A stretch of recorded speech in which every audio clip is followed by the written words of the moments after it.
Well, hello there. How is everyone? I hope you're all well on this amazing Monday. Amazing Monday. Not marvellous Monday, because I'm hoping it's going to be amazing. As amazing as you look, by the way. And look, the plan, so if you keep your eyes peeled, hopefully everything will go to plan, is that I will do a live tonight. And I can get back on top of the lives, and then I'll explain more about them, and hopefully be able to get on with the live with AR Hayes, and I hopefully have another live coming up later on this week with Jules, if everything goes as planned today. So again, keep your eyes peeled. But this morning we are talking about Ann Taylor. Only briefly, not going to keep you too long, because a lot of people have... I saw loads of videos. It was loads of videos talking about Ann Taylor. When I say loads of videos, the people who generally attack people who are innocent until proven guilty. And we talk about the fact that Bryan Kohberger may not have done the crime. Now, we do understand that he may have done it. I just want to get that clear, because some people feel that you can't see both sides. You have to pick. And that's the problem. That's the problem with people's mentalities, that you have to pick. You have to pick, oh, no, he's got to be guilty or he's got to be innocent. No, you can look at something and understand that a case is fucked and there's just no telling what's going to come up next.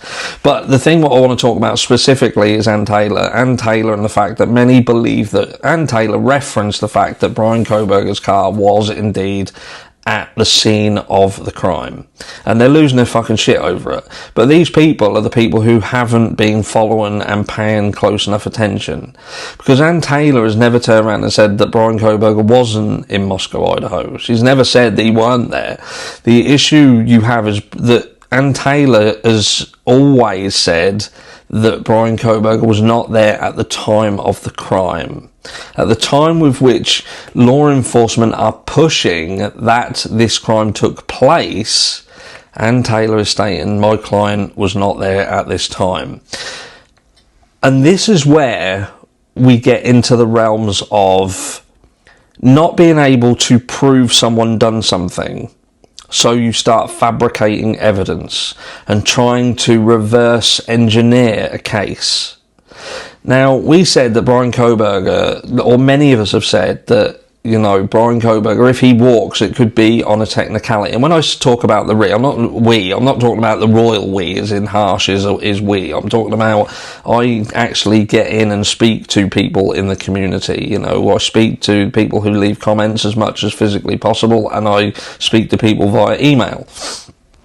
And like I say, many people feel that there is a chance that Bryan Kohberger did it. The danger is because of the way it's been handled, he could walk on a technicality.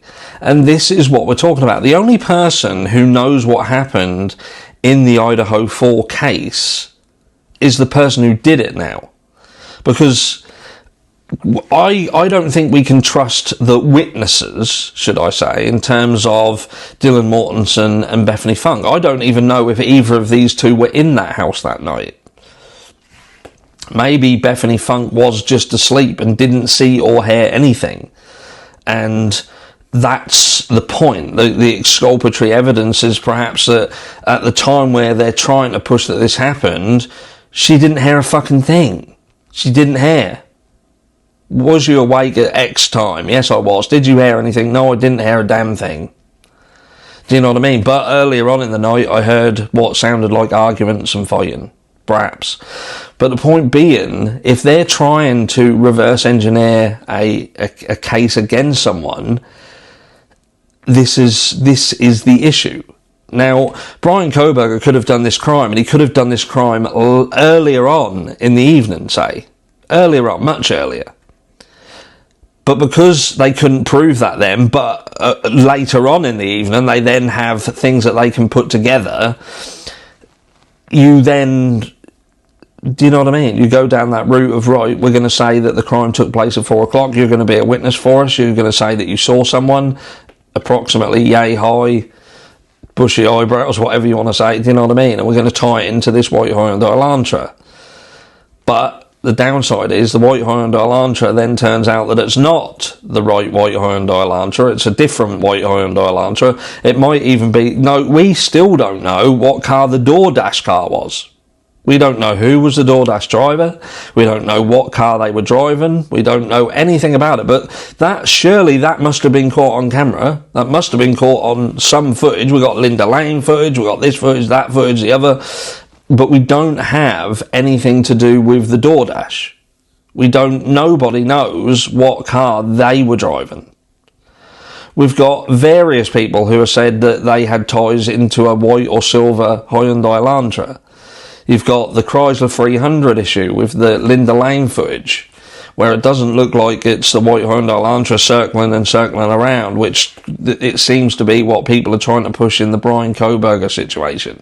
And look, this isn't about, again, saying Bryan Kohberger could be innocent. This is about understanding that Bryan Kohberger could be fucking guilty. He could be guilty. He could have done this crime with other people. Yes, he could. The issue is when it would appear that the defence are very, very certain that what what law enforcement have done is incorrect. Now, like I said, the only person who knows what happened is the person who did it. Now, if Bryan Kohberger did do it, if he's the perpetrator, but he fucking knows, and I've said about this before, if he knows he didn't leave a knife sheath, he knows that the crime didn't take place at the time they're pushing, but happened a completely different time, then that gives him an angle to get himself out of this. And perhaps that's what this has been about all along. Perhaps Bryan Kohberger is the person who did it. And the confidence that you see is about him knowing that they lied, as in law enforcement lied. And he knows that they lied because he knows what the real facts are. And if he can prove that they lied, if he can find his car somewhere else around the time that they have now set in stone as being the time that this happened, and tying another person into it as well by, being an eyewitness, because they've gone balls deep into this timeline. That 4 a.m. timeline where this person enters in the house, a perpetrator enters the house around around 12 minutes past, between 12 and 16 minutes past perhaps, and then they're leaving again at fucking 20 past, seen down the road, maybe a little bit earlier. I'm just going by Xana's, on being on the phone on TikTok at, 4:12 a.m.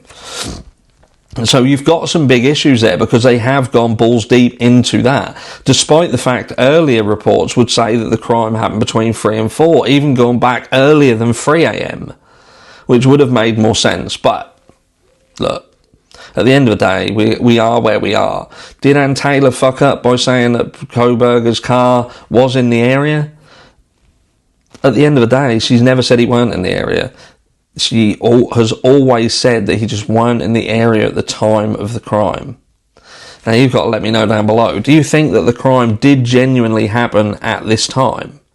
Even if you're a Bryan Kohberger did this crime, with what they're trying to push and how defence are handling this and what they're going in on, do you genuinely believe that the crime happened at the time they're saying? Or do you feel that there could have been investigation or parts of the investigation that perhaps not handled very well in order to get a result because they were pressured? They were being pressured by the university. They were being pressured to get a result. They couldn't get one, so they cheated. They cheated and got one, which meant that some of the very specific and most important details, like when it actually took place, shifted, because all that has to do is shift 10 or 15 minutes either way. And if Bryan Kohberger's car is caught on a camera somewhere, or Bryan is able to say that he was somewhere else, then this is going to fall down on its arse. Anyway, keep your eyes peeled later. Hopefully I'll get on a live. Maybe I'll put something in community feed. Again, keep your eyes peeled. Stay amazing, and I will catch you all in the next one.